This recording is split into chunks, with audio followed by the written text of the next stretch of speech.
আমরা তো নামাজ পড়ি 1 থেকে 1.5 ঘন্টা, বাকি 22.5 ঘন্টা 23 ঘন্টা আমরা তো নামাজ কালাম পড়ি না। ওই 22.5 ঘন্টা 23 ঘন্টাও ইবাদত বানিয়ে ফেলার একটা পদ্ধতি আছে, বলেন না সুবহানাল্লাহ। পদ্ধতিটা শিখতে চান? পদ্ধতিটা হলো বাকি 23 ঘন্টাও আপনি যখন ব্যবসা করবেন আল্লাহ তাআলার আদেশ মেনে ব্যবসা করবেন, বলেন না সুবহানাল্লাহ।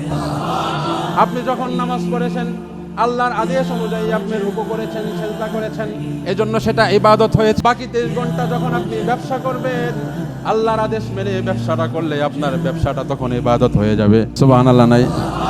আপনি যখন আল্লাহর আদেশ মেনে চাকরি করবেন, আপনি যখন আল্লাহর আদেশ মেনে পরিবার জীবন পরিচালনা করবেন, আপনি যখন আল্লাহর আদেশ মেনে ওয়াশরুমে যাবেন, আপনি যখন আল্লাহর আদেশ মেনে ওয়াশরুম থেকে বের হবেন, তখন দেখা যাবে আপনি যদি আল্লাহর আদেশ মেনে ঘুমান, আপনি যদি আল্লাহর আদেশ মেনে ঘুম থেকে ওঠেন, দেখা যাবে আপনার 24 ঘন্টার মধ্যে 24টা ঘন্টায় আপনি আল্লাহ তাআলার গোলামি করেছেন, সুবহানাল্লাহ।